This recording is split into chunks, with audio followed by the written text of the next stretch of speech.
Avec Nicole, mon épouse, je me rappelle tellement de préparatifs, tous ceux qui sont passés par là ou qui sont en train de se préparer à passer par là, tellement de préparatifs, tellement de choses à penser, tellement de stress, pour une journée, pour un moment. Tellement de choses à penser et dans ces moments-là, je ne sais pas comment vous gérez ça, mais dans ces moments-là, parfois, la nuit, on fait des rêves. Et je me rappelle que la veille de notre mariage, le 5 avril 97, la veille de notre mariage, je m'endors et pendant la nuit, j'ai fait un rêve. Et j'ai imaginé dans ce rêve-là qu'il n'y avait rien qui était préparé. Que ma femme Nicole arrivait nu-pied, décoiffée, avec une robe rouge par rapport, et qu'elle arrivait comme ça dans l'entrée. Et moi, je chapotais. Et je me suis réveillé comme ça au milieu de la nuit. Tu sais, quand tu as fait un cauchemar, tu te réveilles, tu es au sueur. Ouf, c'était pas la réalité. C'était pas la réalité. Waouh! On se prépare. On se prépare pour un mariage. On se prépare pour des noces. On se prépare comme jamais dans notre vie pour ce jour-là. Et Jésus se prépare pour ses noces. Jésus se prépare pour ses noces. Jésus n'est pas juste celui qui est mort sur la croix. Il n'est pas seulement celui qui est venu pour te sauver. Il n'est pas juste celui qui est venu pour te sortir de là où tu étais. Oui, il est tout ça, puis c'est extraordinaire et c'est merveilleux. Mais il est tellement même au-delà encore. Et lorsqu'on arrivera là-haut, avec nos esprits limités qu'on a ici sur cette terre, lorsqu'on arrivera là-haut, on le découvrira encore plus dans son entièreté, dans qui il est. Ça va être tellement extraordinaire. Il est ce Jésus qui se prépare pour ses noces. L'avais-tu déjà imaginé comme ça? Il est ce Jésus qui se prépare pour ses noces. C'est notre Jésus, c'est ton Jésus. Ça fait partie aussi de qui il est et de son œuvre dans nos vies et dans l'Église. C'est aussi une préoccupation qu'il a, la préparation de ses noces. Et on va voir ensemble comment est-ce qu'il aimerait, comment est-ce qu'il s'y prend et comment est-ce qu'il aimerait, à travers nos vies et à travers l'Église aujourd'hui, préparer ses noces. Et comment nous, on peut contribuer à cela. La Bible nous parle de l'Église comme d'une fiancée qui se prépare pour son mariage. Et la parole de Dieu nous parle de Jésus, lui, comme du marié qui attend sa fiancée. Jésus aime l'Église passionnément. Il aime l'Église des croyants comme une future mariée aime sa fiancée. Un futur marié aime sa fiancée.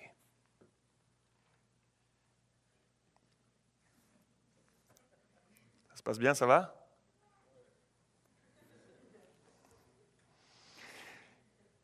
C'est extraordinaire. C'est puissant. C'est viscéral. Comme un futur marié aime sa fiancée. De tout son cœur, de tout son être, de toute sa pensée. Et nous, en tant qu'Église, nous sommes appelés à nous préparer en vue de cette si belle espérance éternelle qui débutera avec un festin de noces. Nous dit la parole de Dieu. Un festin de noces. As-tu déjà imaginé ça? Moi, dans mon imagination foisonnante, j'ai souvent imaginé comment ça pourrait être. Puis je sais que je ne suis même pas à 1/100000e de ce que ce sera. Ça va être extraordinaire. Les noces de l'agneau. Ça va être extraordinaire. Et nous avons, ici sur cette terre, déjà un rôle à jouer pour préparer ces noces. Préparer ses noces. Regardez ce que nous dit l'apôtre Jean dans sa révélation de l'Apocalypse, lorsqu'il va l'écrire sur l'île de Patmos, à la fin de sa vie, alors qu'il est âgé, il est prisonnier sur cette île de Patmos, et il va écrire cette révélation qu'il reçoit, il est emmené dans une vision du ciel, de ce qu'il voit des choses, de ce que des anges lui révèlent, de ce que Dieu lui révèle, et il va écrire l'Apocalypse, et j'aimerais juste pomper un verset, quelques versets verset qui nous parle, où l'apôtre Jean nous décrit ce texte tellement glorieux de ce que nous allons vivre lorsque Jésus sera venu nous chercher son épouse, composée des véritables enfants de Dieu. Apocalypse chapitre 19, versets 6 à 9.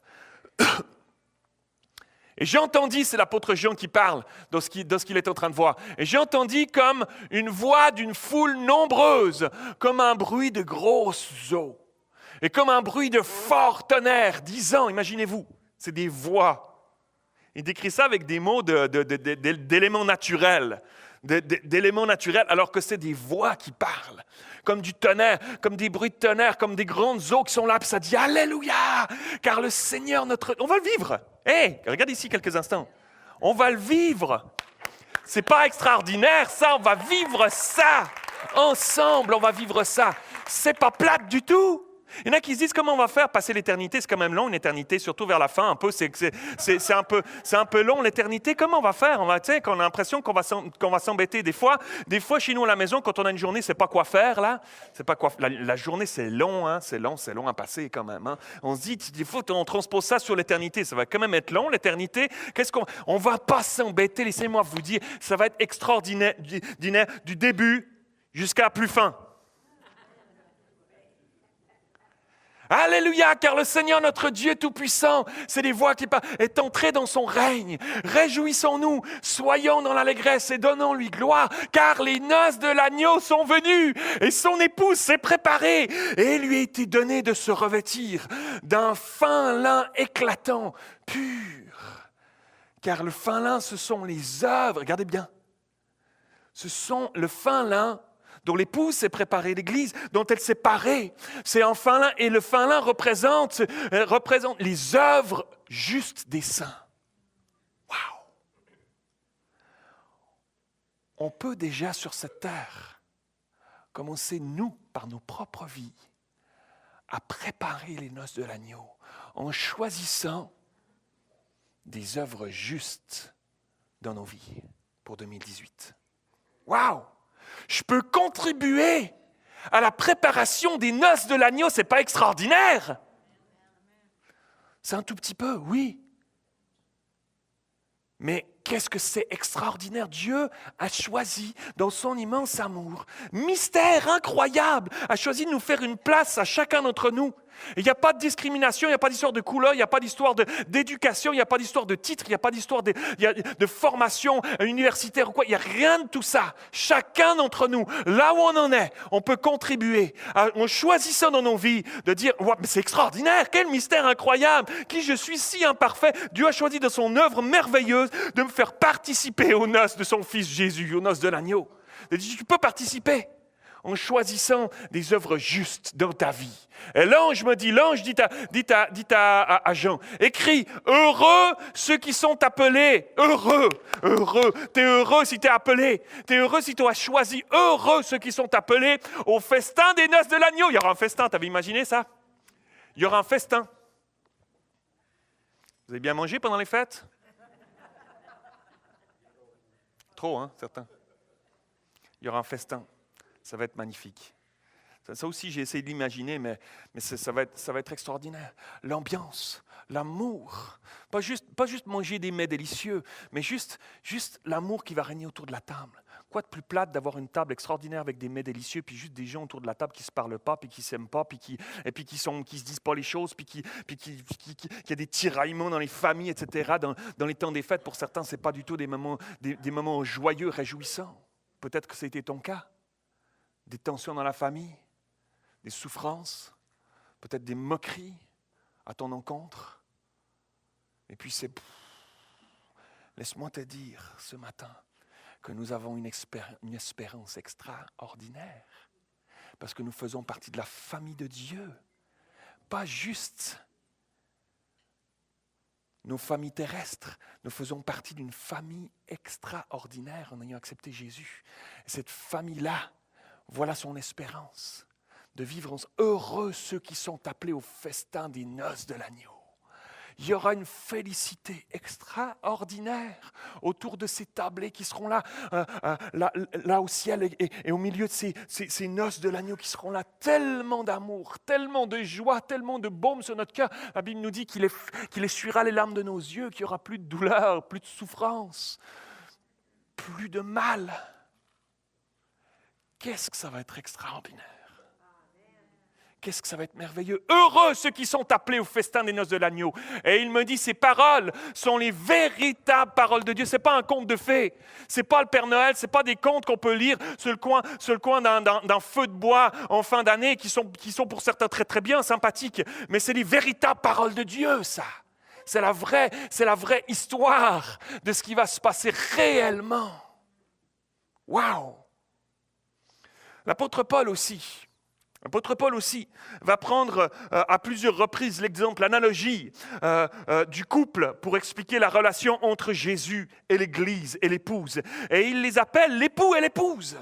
Il les appelle l'époux et l'épouse. Et on l'a vu, et dans une relation de couple, et en particulier entre un fiancé et une fiancée, au milieu des fréquentations, qui n'a pas déjà vécu un sentiment de jalousie?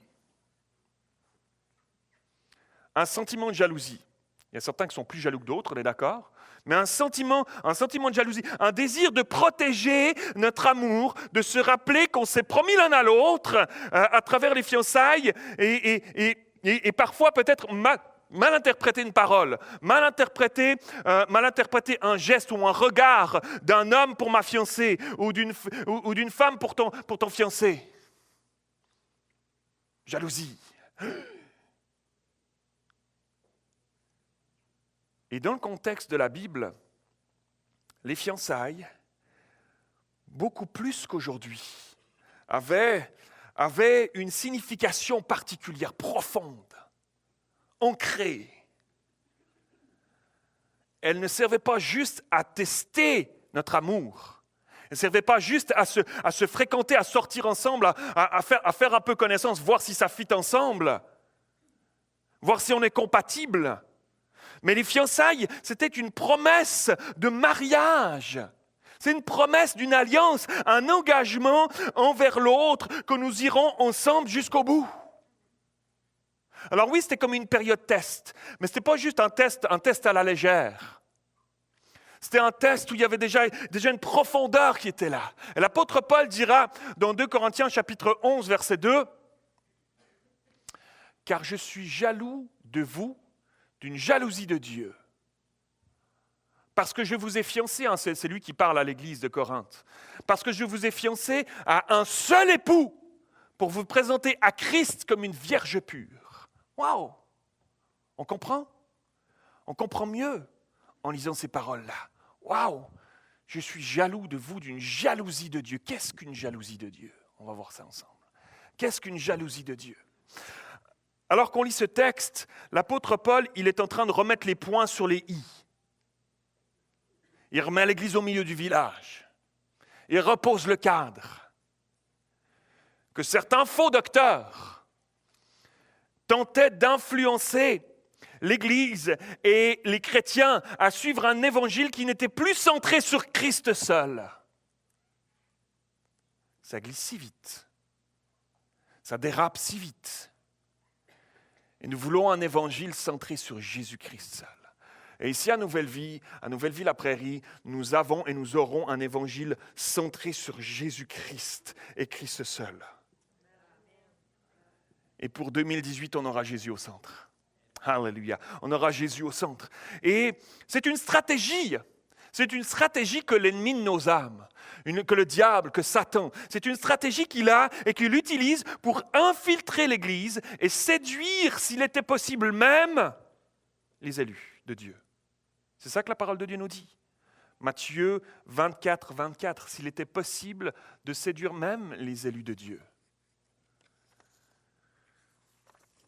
Ce n'est pas mon habitude de faire des grandes diatribes sur Satan, mais c'est une réalité, la parole de Dieu en parle. J'ai fait une parenthèse ce matin. Satan n'a rien inventé. Il utilise la même stratégie depuis la nuit des temps et encore aujourd'hui, il utilise la même stratégie que par le passé. Il ne faut pas le minimiser puis dire « Oh, il utilise toujours la même stratégie facile, il est capable de nous surprendre. » On est d'accord. Mais il utilise la même stratégie parce qu'elle marche, parce qu'elle fonctionne. Juste parce qu'elle fonctionne, génération après génération après génération, elle fonctionne, puis elle fonctionne encore. Parce qu'il connaît les mauvais penchants de la nature humaine et notre propension, notre tendance à nous laisser séduire, à nous laisser tenter par tout ce qui brille, par tous les plateaux d'argent et les plateaux d'or qui nous sont présentés comme si c'était la solution à nos vies, alors que c'est du poison. Puis on regarde le plateau au lieu de regarder le messager qui nous amène le plateau.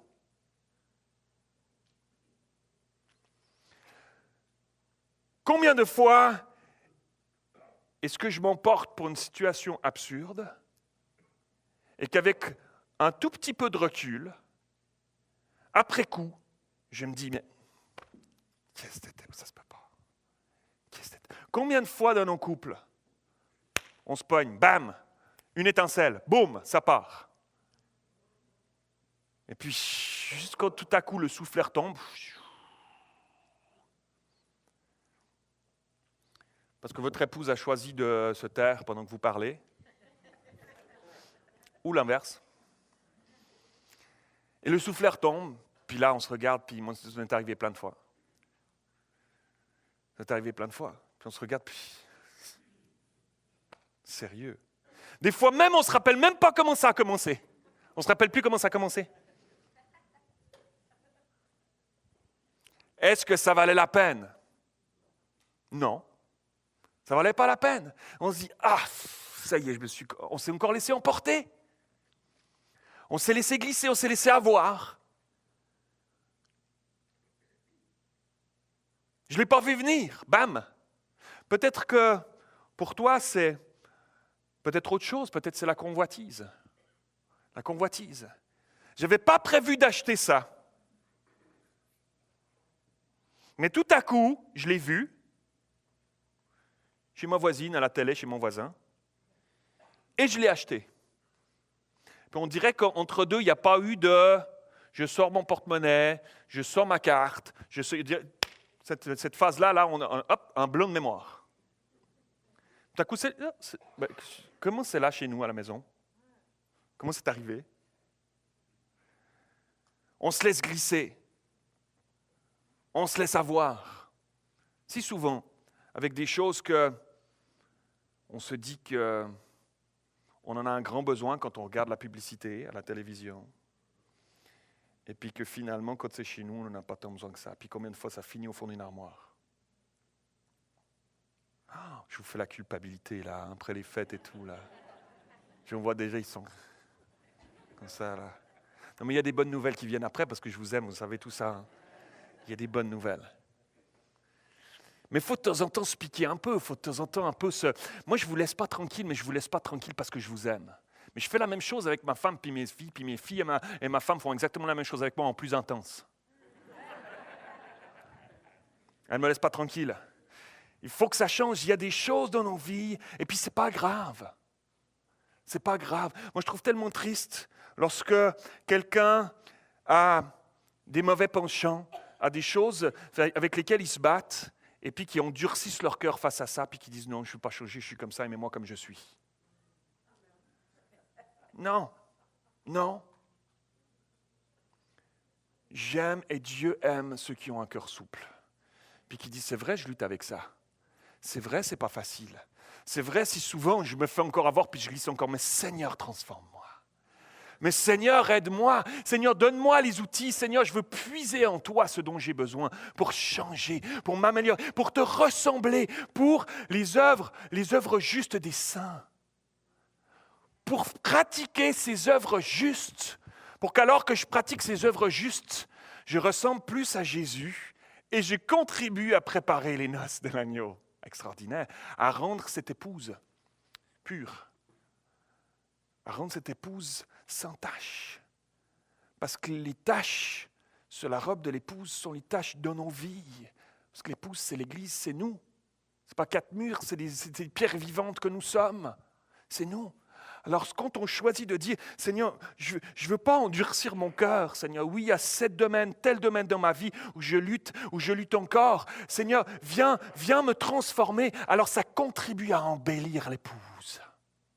Pas extraordinaire, ça? Ça contribue à embellir l'épouse. Et ton choix ce matin pour l'année 2018, ton choix ce matin dans ta vie spirituelle, face à la parole de Dieu, va être déterminante pour embellir l'épouse. Va être déterminante pour embellir l'épouse. Moi, quand je vois ça, là, je dis, waouh, Seigneur, alors j'ai une responsabilité, je veux contribuer à embellir l'épouse, l'Église, ton épouse, préparer ses noces. Peut-être dans ta vie, c'est la convoitise, peut-être que dans ta vie, c'est la médisance, ton combat, ton défi qui entache ta vie, puis qui entache la robe de l'épouse, cette médisance. Je voulais pas mal parler, mais cette situation m'a tellement frustré que je me suis mise à critiquer, à dire du mal. C'est comme si j'en avais besoin, puis j'ai l'impression que ça me faisait du bien, mais après on se sent si vide, juste après. On sait que ça n'a pas contribué à mon édification, à l'édification des autres, à l'édification du corps de Christ, au bien de l'Église. Non, pas du tout. Et c'est une gangrène qui gangrène si souvent et trop souvent les églises. Seigneur, cette médisance, cette critique, Seigneur, je te la dépose. Je ne veux plus ressembler à ça, je veux te ressembler à toi, Seigneur. Je veux te ressembler à toi, Seigneur. S'il y a des choses dans ta vie qui, dans cette année 2017, ont été de l'ordre de la médisance, de la critique, dépose ça à Dieu. Il veut t'embellir. Il veut t'embellir parce que ça enlaidit ces choses-là. Ça enlaidit nos vies, puis ça enlaidit l'Église. Peut-être que ton combat, ton défi, c'est peut-être la colère. Je ne voulais pas m'emporter, mais c'est comme un volcan qui m'a pris. J'arrivais juste pas à me maîtriser, puis boum! Seigneur, je te remets cette colère. Change-moi, Seigneur. Transforme-moi. Oui, je t'ai déjà fait cette prière dans le passé, mais je persévère jusqu'à ce que tu me transformes de l'intérieur, jusqu'à ce que tu me donnes les outils, jusqu'à ce que tu viennes faire ton œuvre par ton esprit pour m'enseigner, parce que je veux contribuer. Je veux pratiquer ces œuvres justes, Seigneur, parce que je réalise, Seigneur, que l'Église, c'est moi aussi, c'est moi avec les autres. Je veux contribuer à préparer l'épouse par ma propre vie, mes propres décisions en 2018. Amen. Peut-être c'est la gourmandise, peut-être que c'est ta gestion de la sexualité, ou ta mauvaise gestion de la sexualité. Peut-être c'est ces combats-là. Dépose-les au Seigneur ce matin. On est si vite emporté sur des chemins qu'on ne voulait pas au départ. Comment ça se fait? Juste un peu plus loin, dans le chapitre de 2 Corinthiens qu'on a lu tout à l'heure, l'apôtre Paul va dire ceci, juste un peu plus loin. 2 Corinthiens 11, verset 14, ça dit ceci. Il est en train de parler des faux docteurs. Rappelez-vous, le verset qu'on a lu tout à l'heure, hein, il parlait de « Je suis jaloux d'une jalousie de Dieu parce que je vous ai fiancé à un seul époux, etc. » Les faux docteurs qui s'infiltrent dans l'Église. Et là, il est là et il parle de ces gens-là. Ces hommes-là sont, verset 13, il n'est pas marqué, ces hommes-là sont des faux apôtres, des ouvriers trompeurs déguisés en apôtres de Christ. Et cela n'est pas étonnant puisque Satan lui-même se déguise en ange de lumière. Waouh! Waouh! Il se déguise en ange de lumière. Il se déguise pour venir nous tromper,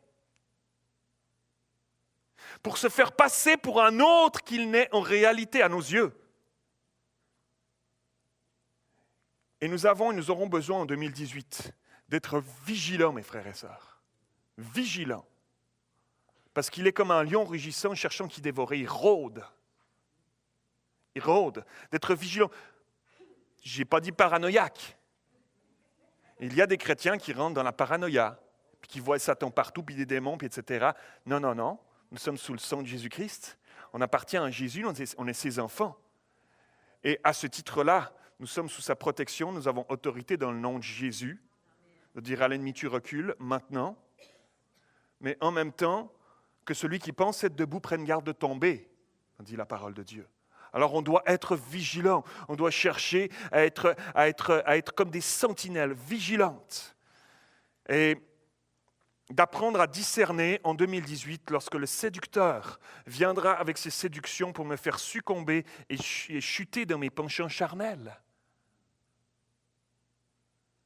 Le but de Satan envers les chrétiens, c'est de chercher à corrompre notre esprit pour tenter de détourner notre cœur de la simplicité de ce qu'on trouve en Christ.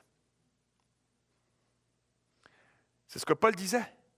Et c'est fou le fort taux de réussite qu'il obtient. Comment ça, me direz-vous? Comment ça? Mais comment ça? Au milieu de nous, dans l'Église, est-ce possible? Mais oui, Satan ne va pas se gêner. Là, partout, il peut s'infiltrer. Du moment que ça peut prendre la place souveraine de Christ dans nos cœurs, ou même dans l'Église, ça lui va très bien. Alors, il va utiliser la loi, le légalisme. Il va utiliser la religiosité, les traditions, la moralité, les cérémonies, et il va utiliser les faux dieux, les idoles. Comment ça, les idoles? Comment ça, les idoles, pasteur Mathieu? On n'en a plus aujourd'hui des idoles. Je ne me prosterne pas devant un petit hôtel chez nous à la maison. Mais pensez-y, tout ce qui peut prendre la place souveraine de Jésus dans ma vie, c'est devenu une idole. Tout ce qui prend la place souveraine de Jésus dans ta vie, ça devient une idole.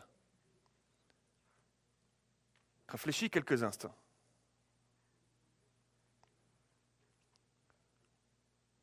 Le temps que tu passes à certaines choses dans ta vie versus le temps que tu passes avec Dieu. Je ne parle pas du travail et de ces choses-là qu'on n'a pas le choix de faire, hein, l'éducation des enfants puis la famille, etc. Je ne parle pas de ces choses-là.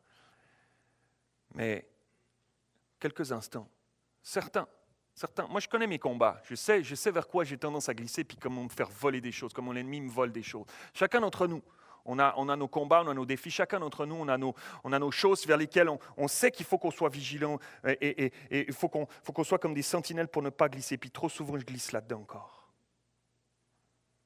On a besoin d'être vigilant, on aura besoin en 2018 d'être vigilant, d'être comme ces sentinelles. Dieu veut rester le numéro 1 dans ta vie. Et quand il ne l'est pas, il est jaloux. Quand il ne l'est plus, il est jaloux. Il veut être le numéro 1 dans ta vie. Il veut être le numéro 1 dans nos vies. Sinon, tout ce qu'on fait là, ça n'a pas de sens. Toutes les mains levées, puis tous les chants, puis tout le travail qu'on fait, ça n'a pas de sens. Il veut être le numéro 1 dans nos vies. Alors pourquoi je vous dis tout ça ce matin? Pourquoi je vous dis tout ça ce matin? Parce que Dieu est un Dieu jaloux. Deutéronome 5. Deutéronome 5. Je suis l'Éternel, ton Dieu, qui t'ai fait sortir du pays d'Égypte. Dieu parle à Israël. De la maison de servitude, d'esclavage. Tu n'auras point d'autre Dieu devant ma face. Tu ne feras point d'image taillée de représentation quelconque des choses qui sont en haut, dans les cieux, qui sont en bas sur la terre et qui sont dans les eaux, plus bas que la terre. Tu ne te prosterneras point devant elles et tu ne les serviras point, car moi, l'Éternel, ton Dieu, je suis un Dieu jaloux, qui punit l'iniquité, le péché des pères sur les enfants jusqu'à la 3e, la 4e génération de ceux qui me haïssent et qui fait miséricorde jusqu'à 1000 générations à ceux qui m'aiment et qui gardent mes commandements. Waouh! Waouh! C'est quand même un Dieu jaloux. Le terme jaloux dans l'hébreu, on lit dans l'hébreu, le Deutéronome a été l'Ancien Testament en hébreu, c'est le terme biblique kana, qui est un terme utilisé uniquement pour Dieu. Ce terme-là, kana, jaloux, Dieu, je suis un Dieu jaloux, il est utilisé uniquement pour Dieu. Tiens, y a-t-il une jalousie divine? C'est ce que l'apôtre Paul avait l'air de dire. Je suis jaloux d'une jalousie divine, d'une jalousie de Dieu. Waouh! Waouh! Il ne contient absolument rien, ce terme-là, du tout, de la jalousie humaine destructrice. Ah! Une perle. Parce que nous, quand on lit les textes de la parole de Dieu, puis qu'on voit Dieu est un Dieu jaloux, poup, tout mon passé, toutes mes expériences de jalousie, tous mes tac-tac, hop, on les applique. Dieu est un Dieu comme ça? Mais si la jalousie de Dieu ressemble à ma jalousie, c'est pas beau, hein? Une jalousie de Dieu. Quand on parle de jalousie aujourd'hui, il y a comme cette pensée négative qui l'accompagne, qui est là quelque chose de mauvais, quelque chose de destructeur, quelque chose d'enfermant, quelque chose d'étouffant. Mais dans la pensée hébraïque de ce mot, d'ailleurs dans la pensée grecque aussi, on parle de zèle, d'ardeur, d'agitation d'esprit, zélos, dans le grec de ferveur d'esprit. Dans la pensée hébraïque de ce mot, c'est uniquement question d'une jalousie positive, un souci de Dieu pour son épouse. Un souci, mais aussi ce souci d'amour, ce sentiment mélangé de voir cette épouse se tourner vers d'autres prétendants que lui. Des prétendants qu'il sait qu'ils vont la détruire, qu'il sait qu'ils vont lui faire du mal, la religiosité, les idoles, les traditions vides de vie. Dieu est affecté par cela, il est jaloux de ça, quand ça prend place dans son épouse dans l'Église. Ces faux docteurs dont nous parle l'apôtre Paul, avec leurs fausses doctrines dans l'Église, rendaient Dieu jaloux à travers l'apôtre Paul lorsqu'il dit « Je suis jaloux d'une jalousie de Dieu, parce que je vous ai fiancé à un seul, Jésus. Qu'est-ce que vous faites ?» Alors vous me direz, oui, mais nous, on n'a pas de fausse doctrine, la CF, tout ça, on fait partie quand même de la CF, Nouvelle Vie, ça semble équilibré tout ça. On entend la parole de Dieu qui est prêchée avec équilibre, notre doctrine, elle est bonne. Oui, absolument. Et en même temps, toutes les fois où dans ma propre vie ou dans ta propre vie, on laisse la première place à quelqu'un ou à quelque chose d'autre que Jésus, j'en fais mon idole. T'en fais ton idole. Et ça déclenche une sainte jalousie d'amour de Dieu pour ta vie. Et lorsque Dieu diminue dans nos vies au profit d'autres choses plus importantes, parce que finalement, si on y consacre plus de temps, si on y investit plus dans d'autres choses, c'est parce que c'est plus important. Plus importante, alors on s'éteint. La flamme diminue, la flamme de Dieu, et on commence à s'éteindre à plus que des petites braises, des lumignons qui fument. Et quel exploit extraordinaire, parce que Dieu nous dit dans sa parole qu'il est capable de rallumer et raviver le lumignon qui fume. Il est capable de raviver un feu, un brasier, avec les restes peut-être qui sont dans ta vie ce matin. Il est capable de le faire.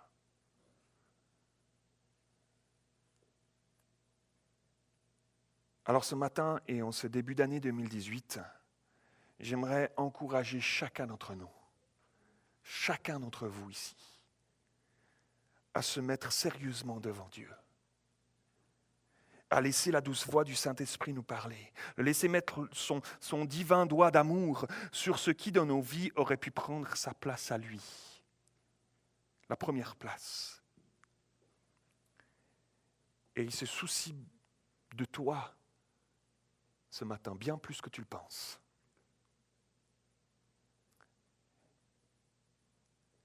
Des fois, on se dit, il est tellement préoccupé par d'autres soucis plus... J'entends si souvent ça, dans l'Église. Il y a quand même d'autres soucis plus pressants dans ce monde qui va mal aujourd'hui. Comme ma petite personne, il se soucie de toi bien plus que ce que tu penses. Bien plus que ce que tu penses. Il est jaloux dans ta vie d'une jalousie d'amour. Une jalousie d'amour. Laisse la voix du Saint-Esprit ce matin, avec douceur et tellement d'amour, te parler de sa jalousie d'amour de Dieu. S'il y a des choses qui ont pris sa place dans ta vie. Je suis venu vous parler ce matin et pour toute cette année 2018, ici à Nouvelle-Ville-la-Prairie, de chercher ensemble à avoir une détermination à aimer comme Jésus aime. C'est ça les œuvres justes des saints. Aimer comme Jésus aime. Pose-toi la question comme une espèce de principe de vie, de pensée, comme un leitmotiv dans ta vie pour cette année 2018. Quoi que tu fasses, est-ce que je suis en train d'aimer comme Jésus aime?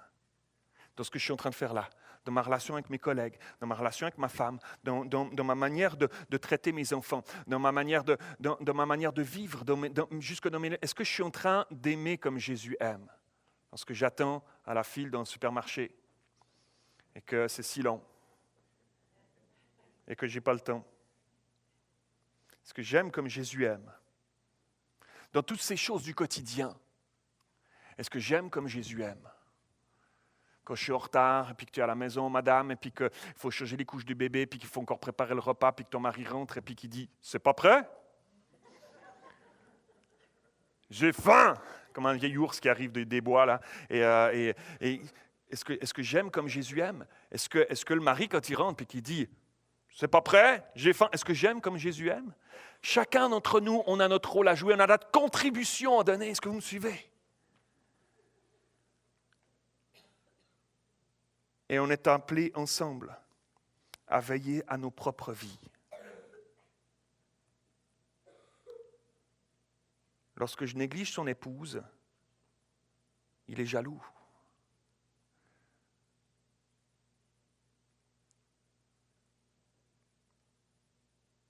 Satan arrive à s'infiltrer trop souvent au milieu de nous lorsqu'il arrive, et lorsqu'il arrive à nous diviser, qu'il arrive à nous séparer, à séparer les couples au milieu de nous, lorsqu'il arrive à t'endormir, lorsqu'il arrive à te faire douter, lorsqu'il arrive à te faire décevoir des autres chrétiens, à te faire critiquer, il arrive à atteindre l'épouse. Et ça fait son affaire. Et l'épouse devient comme de moins en moins impactante, de moins en moins efficace, de moins en moins solide. Et nous voulons être une épouse solide. Nous voulons être une église qui a un impact, qui brille, qui rayonne, qui dégage Jésus. Et chacun d'entre nous, pour cela, on a une responsabilité. On a chacun d'entre nous une responsabilité face à ça. En 2018, est-ce que ce ne serait pas merveilleux de sortir définitivement, de nous tenir ensemble face à cette pensée qui vient du monde alentour, l'individualisme? De nous soutenir les uns les autres en 2018, de veiller les uns sur les autres en 2018, à supporter un frère, une sœur qui est dans le besoin, qui a sa robe tachée par une faute, par un manquement, par un péché, de prendre soin les uns des autres, de se soucier ensemble les uns des autres. Ça, c'est une famille. Et c'est ça que nous sommes appelés à être, mes frères et sœurs. C'est ça qu'on est appelés à être. On a une responsabilité individuelle sur ce qu'on fera de nos propres vies en 2018. Et on a une responsabilité individuelle lorsqu'on se présentera devant Dieu, bien sûr. Mais nous avons aussi une responsabilité collective qui fait qu'ensemble, on est appelés à nous tenir devant Dieu parce que c'est ensemble, en tant qu'Église, en tant qu'épouse, que Jésus viendra nous chercher et pour ces merveilleuses et fameuses noces de l'agneau de Dieu qui a donné sa vie sur la croix pour nous. Eh oui. Je termine avec ceci alors que les musiciens s'approchent.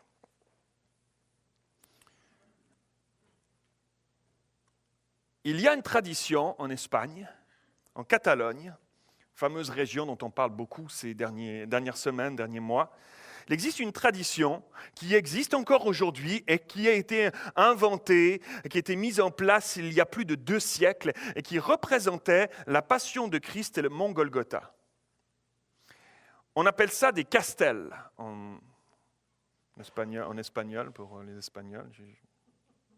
Je ne réponds rien de mon accent espagnol, mais on appelle ça des castels et une tour. Et cette tradition se fonde sur un esprit de groupe et un esprit d'appartenance à un quartier. Les quartiers qui se mettaient ensemble et puis qui avaient comme des compétitions un peu entre eux et qui faisaient des castels. L'idée, c'est la construction d'une tour humaine. Regardez-moi ça. La construction d'une tour humaine où différents quartiers s'affrontaient, une sorte de tradition sportive. Et chaque quartier essaye de faire la plus haute tour humaine. Et à la base, ça représentait la passion, le Golgotha, ils voulaient le mont Golgotha. Et la plupart des castels sont encore aujourd'hui, existent encore, et c'est une compétition qui est revenue, et ils sont constitués de 6 à 9 étages, et depuis quelques temps, il y a des fous là, certaines équipes qui ont même réussi à monter 10 étages, comme ça. Mais plus loin que ça, ce qui est surprenant, frappant et touchant dans ces compétitions-là, chaque année ils font ça, c'est que pour eux, pour les Catalans, ces joutes sont une métaphore de la construction sociale. Ils portent les valeurs du travail d'équipe, porte les valeurs de l'énergie collective, de la solidarité intergénérationnelle même. Tout le monde peut y participer. Chaque personne du quartier peut participer. Les petits, les grands, les gros, les maigres, tout le monde peut participer à ça. Il n'y a pas de discrimination de couleur, il n'y a pas de discrimination de statut social. Tout le monde est là ensemble comme une espèce de... On voit les individus, mais c'est comme une œuvre unique. C'est comme une œuvre unique, extraordinaire. Regardez la deuxième photo, j'aime ça.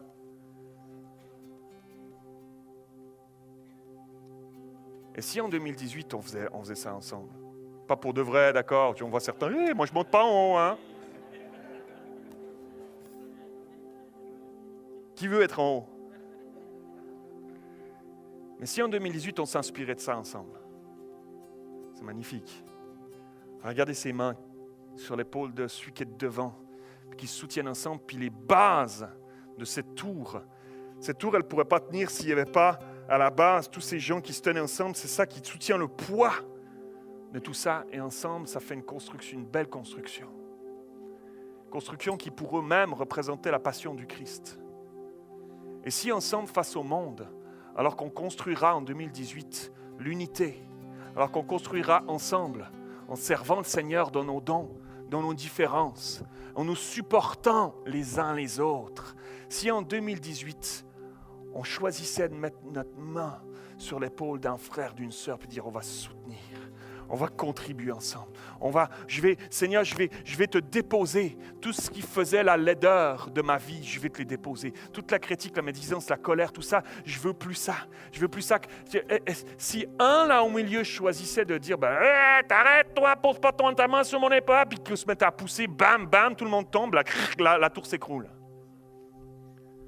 Ça prend des chrétiens qui, malgré leurs différences, en 2018, vont choisir de dire, oui, je t'aime dans mon Seigneur. Puis je vais te soutenir.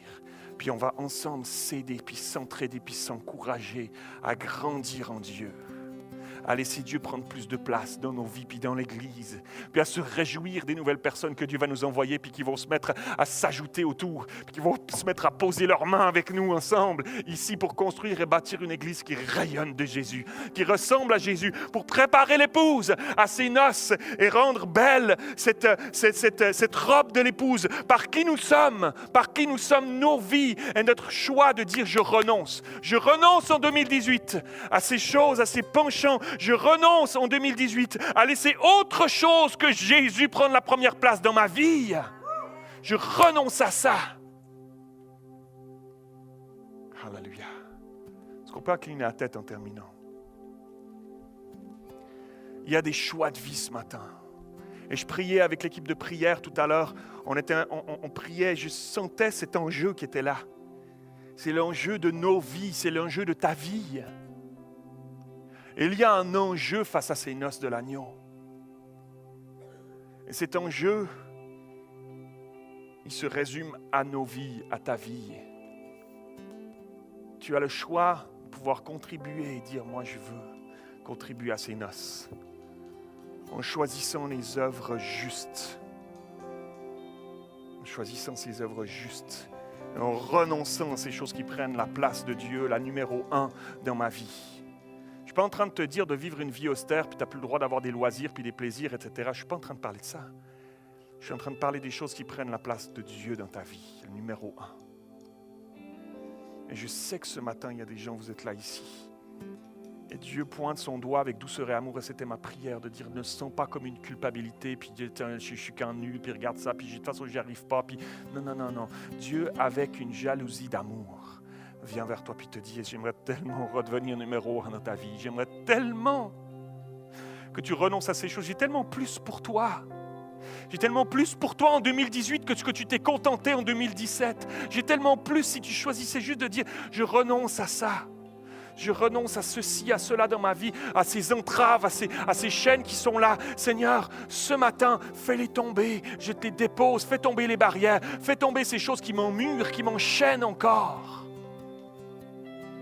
Redeviens le numéro 1 dans ma vie, Seigneur. S'il y en a ce matin, vous savez que Dieu, le Saint-Esprit vous interpelle ce matin. Peut-être qu'après la tourmente des fêtes, puis du sapin, puis des cadeaux, puis de la famille, puis de tout ça, là, ouf, vous arrivez ce matin, vous n'attendiez pas à ça. C'est juste le Saint-Esprit avec douceur et amour qui te dit ce matin, je t'aime tellement que je frappe encore à la porte de ton cœur. Je t'aime tellement que je ne te laisse pas tranquille pour 2018 parce que j'ai tellement plus pour toi. J'ai tellement plus pour toi. S'il y en a qui disent ce matin, moi je renonce à des choses. Je renonce à une chose dans ma vie. Je lève ma main ici ce matin parce qu'en signe de je renonce. Il y a quelque chose là dans ma vie. Ce matin, je réalise que ça a pris trop de place, ça a pris la place, ça a pris toute la place. J'ai choisi de déposer ce matin, ce début d'année 2018, devant Dieu, devant les hommes, devant l'Église. J'ai choisi de dire oui, Seigneur, toi reprends la place de numéro 1 dans ma vie. Est-ce qu'il y en a qui disent, Seigneur, ce matin, je reprends la place de numéro 1. Levez votre main là où vous êtes. Alléluia. Reprends la place de numéro 1, Seigneur. Oh, quelle joie dans le ciel pour un pécheur qui se repent. Quelle joie dans le ciel ce matin. Alléluia. Pour ta main qui est levée. Pas de honte ce matin. De la joie. De la joie quand on renonce à ce qui me volait la place de Dieu dans ma vie. De la joie dans le ciel. De la joie dans le cœur de Dieu ce matin. Alléluia. Alors que ta main est levée. Gloire à Dieu. Une fierté du cœur du Père. Mon fils, ma fille revient à la maison, il m'a remis en numéro 1. Quelle joie pour son cœur de père. Alléluia.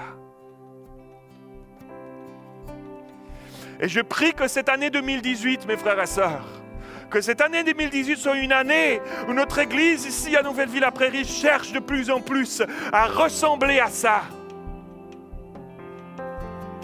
Je rêve que l'Église soit une image de cette construction qu'on vient de voir, où on cherche à s'approprier ensemble les promesses de Dieu, à s'approcher ensemble de Dieu, en se soutenant les uns les autres, où chacun est utile, où chacun a sa place, où chacun est précieux, précieuse. Il n'y a personne qui est inutile s'il désire se mettre au service du Seigneur. Personne n'est inutile. Et il n'y a pas de question de couleur, d'arrière-plan, de grosseur, de maigreur. Peu importe d'où tu viens, tu as une place dans le cœur de Dieu pour préparer l'épouse à ses noces. Alléluia.